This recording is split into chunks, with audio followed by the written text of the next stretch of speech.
Well, class. Okay, so we're going to talk about what happens when you add heat to an object.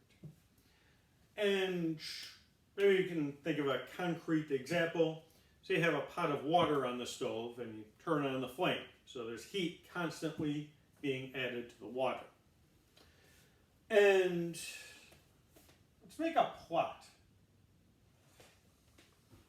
We're on the horizontal axis, we have the heat added in joules. And on the vertical axis, we're going to plot the temperature. Actually, we'll go degrees Celsius. So we could have a negative temperature as well. And let's actually start out. Say this is water. Let's say it starts out at a negative temperature. So we have water at, well, and in this case, it would be ice. So we have, say, a block of ice, like in a pot, and we're adding heat to it with the stove. And what's going to happen is, I'm going to draw a picture, and then I'll explain each part of it. So basically what happens...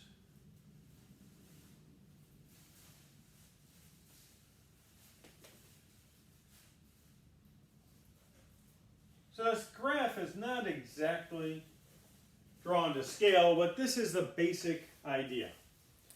So we start out with ice at a negative temperature, negative degrees Celsius. And we know ice melts at 0 degrees. That's like the freezing or melting point is 0 degrees.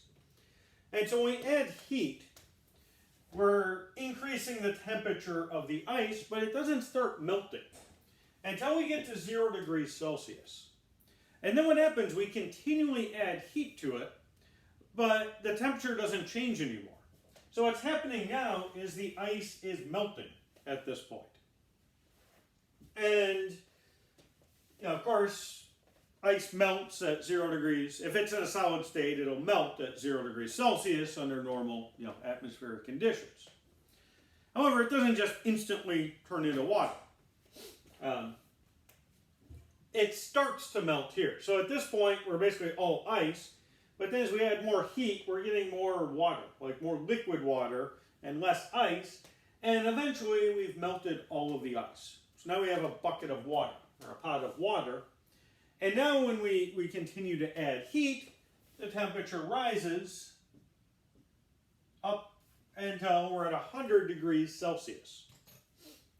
And at this point, the temperature stops rising, and the water will start boiling at this point. So what's happening here is the water is going from a liquid state to a gaseous state.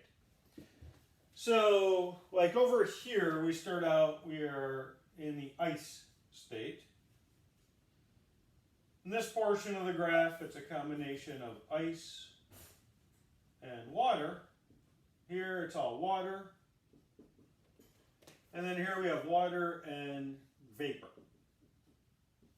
Or steam, whatever you want to call it. So again, you have a pot of water on the stove, and it's now turning into vapor. And so if you leave the water and forget about it, when you come back, the water level could be much lower. If you completely forget about it, eventually all the water's gone, and then you're going to start boiling the pot. Something you want to avoid. But yeah, eventually all the water is gone, and then the water is purely in a vapor state. And again, it's going to leave the area, so if we're just applying flame to the pot, nothing's really going to happen. But if we continued heating the vapor, it would heat up. Okay, so this picture shows kind of the different phases of matter. There's 3 main states of matter: solid, liquid, and gas. And of course, this is all water. Most substances don't have different words for like the same substance in different phases. Like water is an exception. When water is frozen, we don't call it frozen water, we call it ice. Or when it vaporizes, we call it steam. But, typically, like if you have mercury is unusual in that it's normally in a liquid state at room temperature. But then if you cool it off and it becomes solid, you don't have a different name. It's still mercury. It's just in its solid form. So anyway, this is all water, and it just goes through all these different states. And the reason it does this is, like what distinguishes a solid, a liquid, and a gas.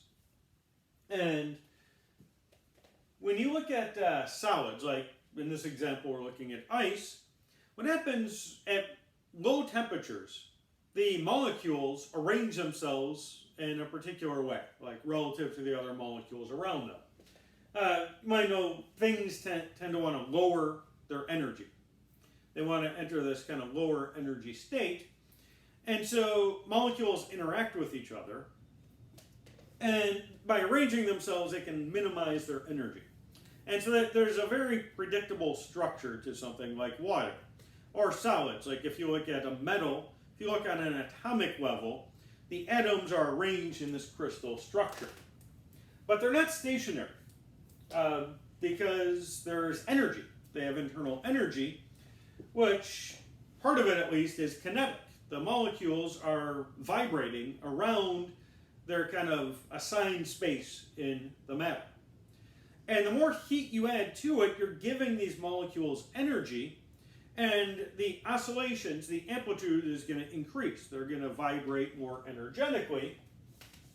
And if you heat it enough, they're moving too energetically to kind of remain in place.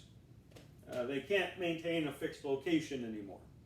And so, ice, it forms a crystal structure where each molecule is, kind of a certain distance from all the neighboring molecules. When you heat it up, they move around more energetically, and eventually they're moving so fast they can't really maintain a fixed location. And so then, water has different properties than solids. It can fill an arbitrary container because the molecules are much more free to move around, but they're not completely free. They're still kind of confined to, like if you have a beaker of water, you could have a beaker of any kind of random shape, and if you fill in water, it's going to fill in this whole thing, but it's going to, remain in the container. There's nothing going to be up here. It's going to kind of settle to the bottom. Or if you have like a puddle, or if you have like a, drops of water, might spread out, but they kind of stick together to an extent.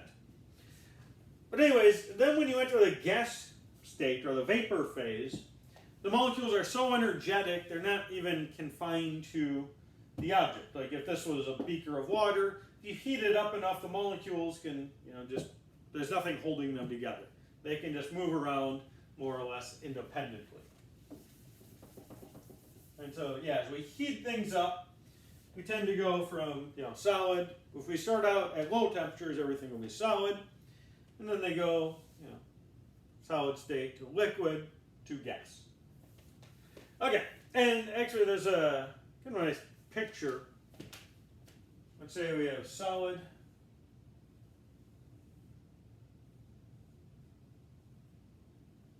liquid,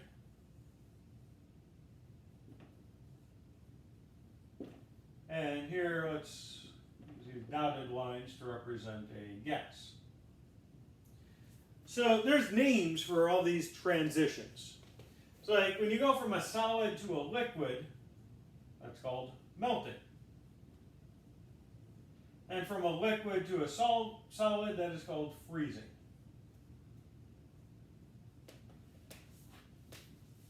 Now if you go from a liquid to a gas, that's called vaporization.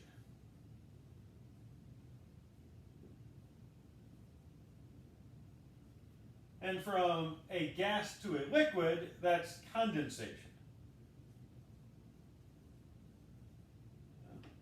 Hard to fit here. But you can see that. If you say, get some ice out of the freezer, put some water in it, you'll notice water forming on the outside of the glass. And that's because the water, it's not leaking through the glass. It can't do that, but there's water vapor in the air. And because it's in around the glass, that vapor is in contact with something colder, and so it cools off, and it can enter go from a gaseous state to a liquid state. That's called condensation. Now, when you go from a gas to a solid, it's also possible to go directly between the solid and the gas state. And let's see if I can fit this here. If you go from a gas to a solid, that's also called condensation.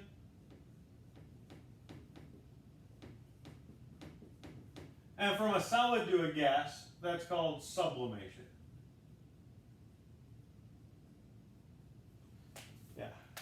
Try to cram everything in this picture, not the best picture. But if you go from a solid directly to a gaseous state, that's called sublimation. So different states of matter, and I'm putting this picture here for a reason. Because we want to look at, there's two things that seem to happen when you add heat to an object. Like here, if you look at these kind of slanted regions on the graph, those are temperature changes. And then we've got these horizontal sections where the temperature isn't changing at all, but those are phase changes. And so we want to describe both of these processes. And let's start with phase changes. I'm going to write down this basic formula here. Q equals mL. So Q is the heat added. M is the amount of mass that undergoes a phase change. Like if you just look at, say you go from here to here, if you add that much heat, it looks like about half of the water melted. So if this was 1 kilogram of water, looks like maybe 500 grams would have melted there. And this L is called the latent heat. And there's actually 3 different latent heats based on which type of phase transition we're talking about. We really only use 2 primarily, but LF, this is between a solid and a liquid state.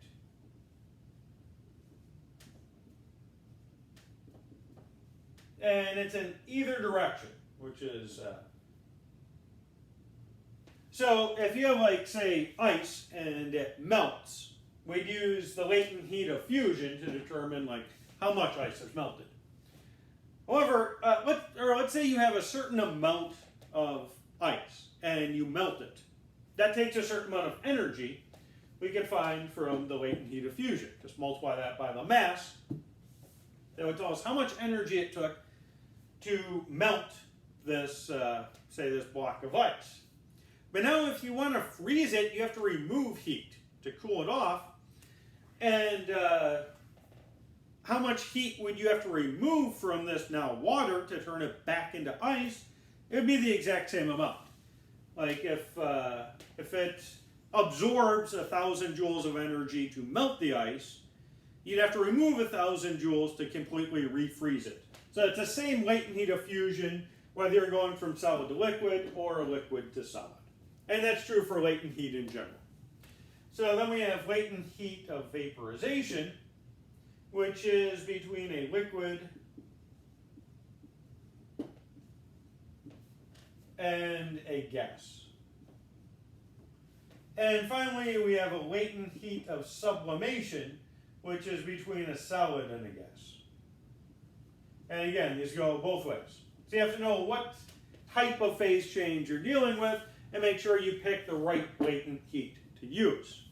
Now, these latent heat, the values, they're fairly high.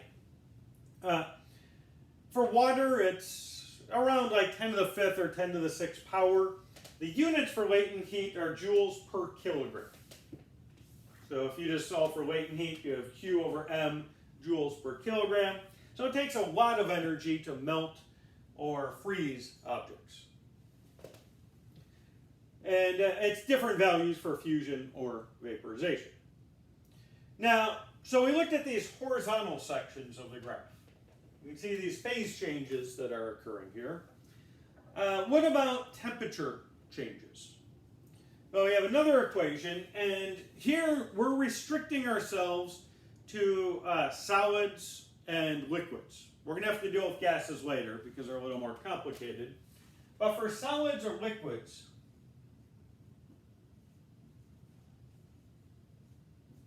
let me explain this first. Let's say we look at a temperature change.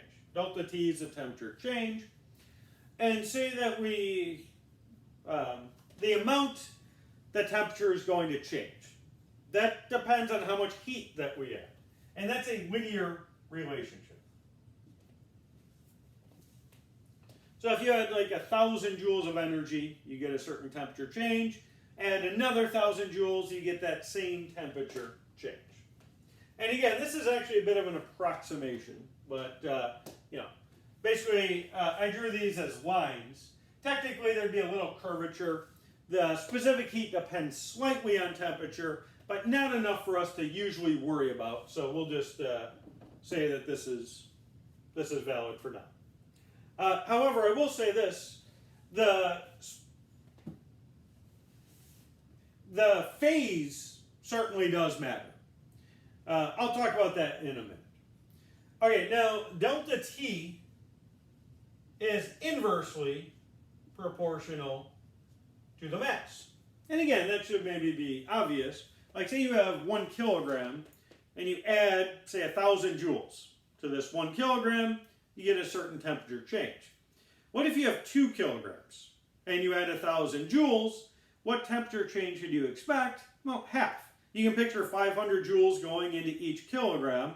So half as much energy going into each 1 kilogram mass, you'd get half the temperature change. So if you double the mass, you get 1/2 the temperature change. And so, we can say delta T by combining these is proportional to Q over M, or Q is proportional to M delta T. Now turn that into an equation. We introduce a constant, and that constant C is called the specific heat capacity. And again, it depends on the material as well. Adding heat to an object, some objects will, if you add a certain amount of heat, you get a significant temperature change. Other objects, you add a lot of heat, you get a smaller temperature change. Depends on the material. Now, these latent heats and specific heats, how do you know what those are? You look them up. They're in a table. You don't have to memorize things like this. One very important one, which is also going to be on the equation sheet, for water,